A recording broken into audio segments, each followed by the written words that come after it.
Hello everybody and welcome back to Dee-licious.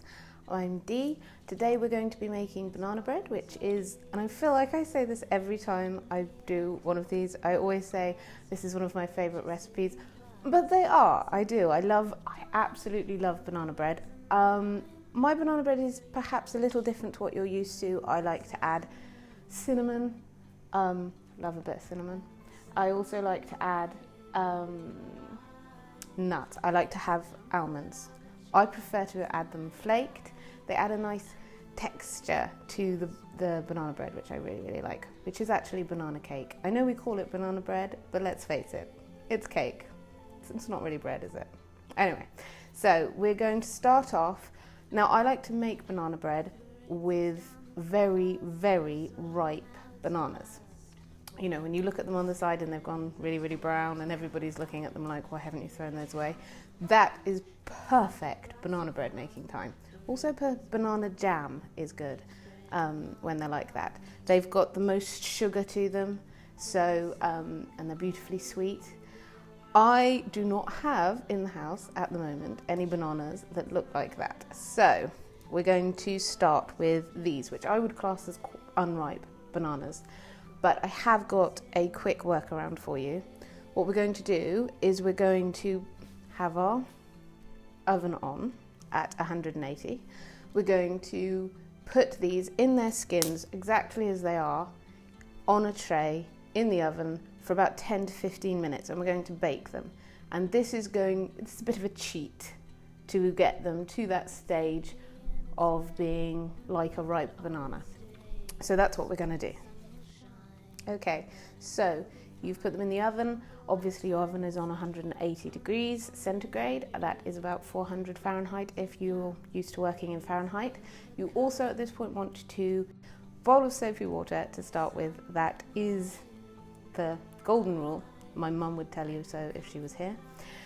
So we're just going to run through the amounts of and the ingredients that you're going to need. Flaked almonds, you're going to need 100 grams of flaked almonds, 260 grams of self-raising flour. If you don't have self-raising in the house, but you do have plain, it's very, very simple to make your own self-raising. You're just going to add baking powder to the plain flour, rather, at a ratio of a half teaspoon per 100 grams of plain flour. That's how it works. It's very simple. 2 eggs, 115 grams of butter, 100 grams of sugar. I'm using white here, you can use golden caster if you'd prefer. I always like to add also a dark sugar to the mix. I think it gives it a much richer flavour. So this is 60 grams of dark muscovado sugar. You're also going to be adding vanilla essence because you know that I'm obsessed with vanilla. You're also going to be adding 60 millilitres of milk. I always use whole milk. If that's not what you do, just use whatever it is that you use, semi or skimmed milk, whatever it is. Then you're going to add to that a squeeze of lemon to make a buttermilk almost. It's a version anyway. And ground cinnamon. You're going to use quite a lot of that, so make sure you have plenty. As you can see, I love cinnamon. And I'm quite a way through this one actually. Halfway almost. Cinnamon's fabulous. I'm also going to be using this because whilst you can just use a wooden spoon or a silicone one, whatever you want to use, this does cut down your cooking time by quite a lot actually. So this is what I'm going to be using. And you also want to have a bread tin. This is a fancy bread tin. It's got holes in the side. I don't particularly know that this actually helps, but it looks very pretty, so just use whatever you have. This is lined with a greaseproof baking sheet like this. I don't oil them, some people do, it's up to you. I never have any trouble getting the sheet off anyway. So we're going to start with the butter and the sugar into your bowl. And you're going to cream it together like you would a cake. Okay, so your bananas are going to come out of the oven looking like this, which don't worry, I know it looks bad, it isn't bad. They're going to be very hot and you're going to want to open them up into a bowl and mash them. Okay, so when you've mashed your bananas, they're still going to be quite hot, so put them in the fridge because you don't want to melt your butter just yet. You want to wait until that's in the oven before that happens. So we're going to move on and we're going to put our eggs in. Now I like to crack my eggs into a smaller bowl before putting them, instead of putting them straight in. Give them a little bit of a whisk. Straight in with that. And then with your electric mixer. Now you'll most probably find that your dark sugar will want to stay in lumps. It's fine, let it. It adds a little something to the flavour. At this point I also like to add my milk and lemon.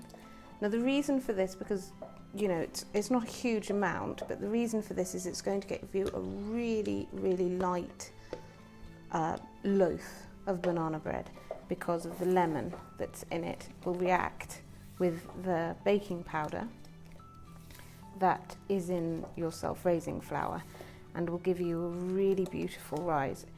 This is curdled, don't worry. Add your 100 grams of flaked almonds. I like to do it at this point because I feel like you get a better mix than trying to add them after you've put your flour in. Right, there we go. 2 teaspoons of vanilla essence at this point. You can use vanilla paste if you prefer. Right, now we're going to go and get our mashed bananas to add to the mix. So this banana mixture is still a little warm, but it doesn't matter. You're just going to put that straight in and give it a good mix so that you know that the banana really starts to break up. The almonds will help with that. I like certain textures, but not others, and I do not like to come across a big piece of banana in my banana cake. I like it to have been mashed really, really well.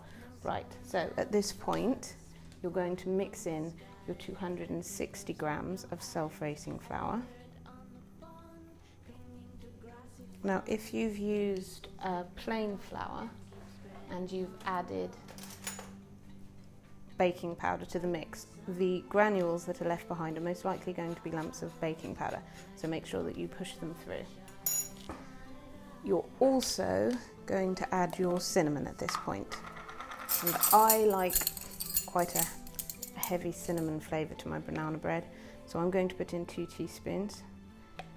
If you don't like cinnamon, or you don't like cinnamon in your banana bread, feel free to skip this step. Cooking is all about you making a recipe to your specifications and likes, so do not be too worried to mess around with the different ingredients. It's the best part. By the way, I'm using a metal fork to stir this in at this point. I was always taught you do a figure 8 pattern to mix everything together. You don't overmix it, and you use a metal spoon or fork or something like that. You don't use your wooden spoon or your plastic or your silicone spoon. Apparently it affects the rise. Whether that's an old wives' tale that, you know, people just tell you or not, I don't know. But yeah, I'm too scared to try and find out that it was actually quite a necessary point. Don't overmix. Once you have quite a cohesive mass, even if you can still see the flour, leave it. You're in a good place. Okay, and then you're going to want to put it into your loaf. You can put this as a cake. You can make this into a cake, this recipe, and you can have it, you know, in a proper cake tin. You could do 2 levels. You know, it's perfect for that as well. I do like to have a banana bread loaf shape because I like to toast my banana bread and add butter. I realise that that's probably, you're probably gasping and being like, cake with butter on top? Seriously? Don't knock it till you've tried it, that's all I want to say.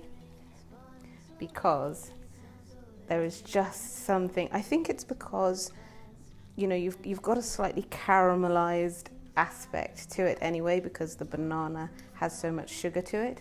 So when you toast it, you just get this really, it's like toasting a malt loaf. It's just incredible. Now, this is going to take quite a long time in the oven. I like to check it after about 35 minutes. And you're going to check, it will form a crease on the top because that's where you're going to get most of the lift and the rise in your cake. And so after about 35 minutes, feel free to take it out of the oven. I have a stainless steel chopstick, which I use to poke in all of my cakes to test if they're done.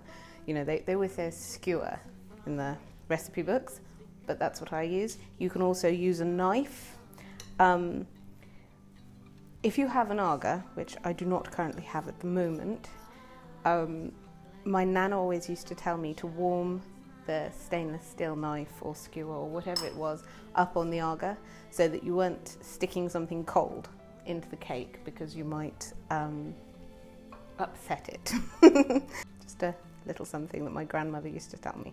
And I do think that, you know, if you're working with something a little bit more delicate, I mean, a banana bread is quite dense, but if you're working with something that is a little more liable to flop, then that is a really good trick to listen to.